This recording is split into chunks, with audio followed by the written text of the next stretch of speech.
Hello, my name is Alexis Ridge. Today I will be talking about social media influencers and the negative impact they have on society and the youth. Social media influencers are exactly how they sound. They are people on social platforms who promote ideas, lifestyle choices, and various brands and topics. Usually they push their own agendas as long as it's beneficial to themselves. For example, they promote brands and labels. One label that I've seen pushed a lot is Louis Vuitton.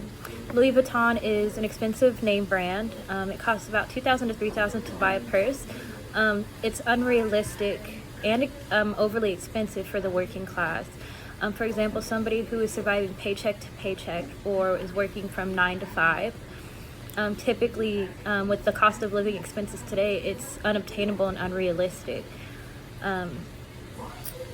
They often promote whatever benefits them. So if a brand is paying them a certain amount of money or gifting them these items that they wouldn't be able to afford on their own, they would promote those brands. And this gives a false sense of I need this or I want this to the general public who can't afford these things. I believe that they hurt society as a whole with unrealistic living standards and unobtainable goals. And lifestyle decisions.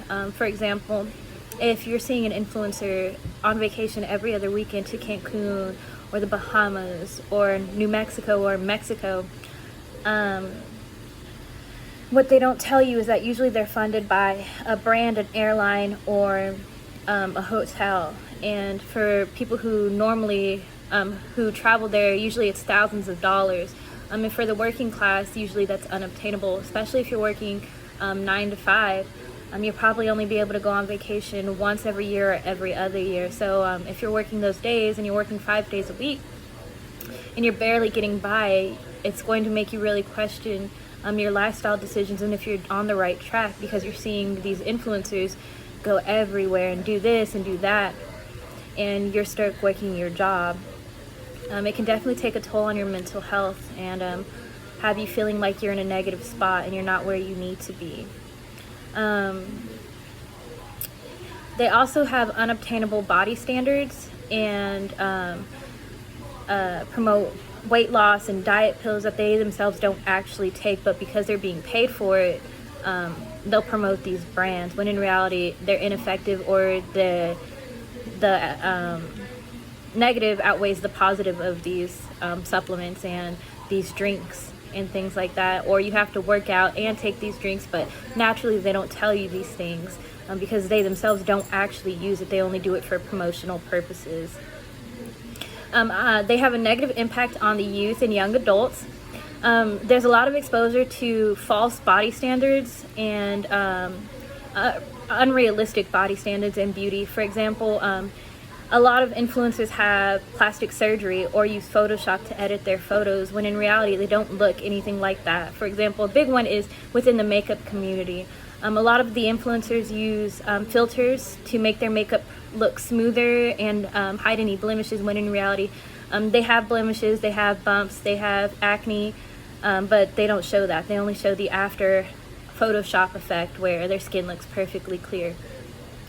And that leaves a lot of people feeling bad about themselves, because if it's constantly being pushed that they're supposed to look a certain way and they don't, it can lead to negative mental health.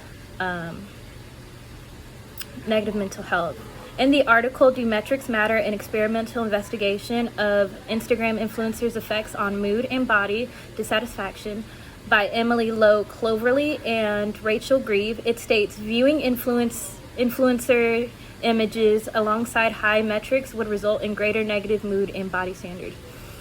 And so with that, it says that because people are constantly exposed to this, it affects them mentally and their body standards. So if they're seeing this Coke bottle and they had to go, these influencers got plastic surgery to get this Coke bottle, but they're not disclosing that. Whenever these girls are growing up and seeing this image, they're going to want that, but not understand not all body standards, not all body shapes are the same. So they're going to constantly scrutinize their body because they don't look that way, when in reality it's plastic surgery and Photoshop. And many of these influencers are problematic and constantly in social turmoil, pretty much. For example, Kim Kardashian, Nikita Dragun, and James Charles. Kim Kardashian got her big break due to a explicit tape of her and Ray J. Before that, she was Paris Hilton's assistant, but not too many people knew that because her come up was off of that tape, and a lot of people put her on a pedestal or in like a role model role, when in reality, she has had many cosmetic surgeries to look how she looks now. Nikita Dragun and James Charles have both been in some turmoil with the fact that they have groomed younger people, and these younger people look up to these idols, because these influencers, because they're beautiful and they're bubbly and they're fun, when in reality they're problematic. They're overly sexualizing, they're promoting these sexual ideas to children and the youth. And so whenever these youth are soaking it in, they're thinking this is how they have to present themselves and this is how they look, when in reality it's not. I believe that you should be able to look like children and behave like children without all these stipulations that is being promoted to them through social media and influencers. There are going to be many people who say that if social media is a problem and influencers, then you should better monitor your kids, or that it's not our problem, it's their problem. You know, how you feel about yourself is your problem, when in reality, you can't escape these influencers and these social promotions of beauty standards and ideas and lifestyle decisions and choices. Whether it's on the phone or TV or billboards or anywhere, it's everywhere. So even if we monitor children and pay attention to them, there's a possibility of them still being exposed to these ideas and influences. Whenever you go shopping, there's literally mannequins covered in crop tops and clothing and things like that, or signs in malls. And so whenever kids see these signs, they're like, oh, I want that, or I want to be like that. When in reality, you know, if sometimes these things aren't affordable to certain children. And so whenever they see that everybody else is wearing it, but they can't, they begin feeling negative about themselves because they don't have the same things as everybody else, or they're not as popular or cool because they don't have these things or look this way. When in reality, we're not all the same and we all don't make the same money. But if that's being put out on social media that this is what's cool and this is what's popular, of course they're going to feel bad for not being able to fit within those standards. Social media influencers are everywhere. It's everywhere on social media, everywhere. So even if we try to prevent our children from being exposed to it, they're going to be exposed to it. There's not a lot that we can do except try and mitigate their ideas and misconceptions on what's beautiful in these standards, and talk to them. I think the biggest thing is to actually sit down and have conversations with young adults and the youth that it's okay to have imperfections and not look a certain way all the time, and that those ideas are false, and that just the truth behind why things are the way that they are and why brands are being promoted, and that these influencers aren't your friends.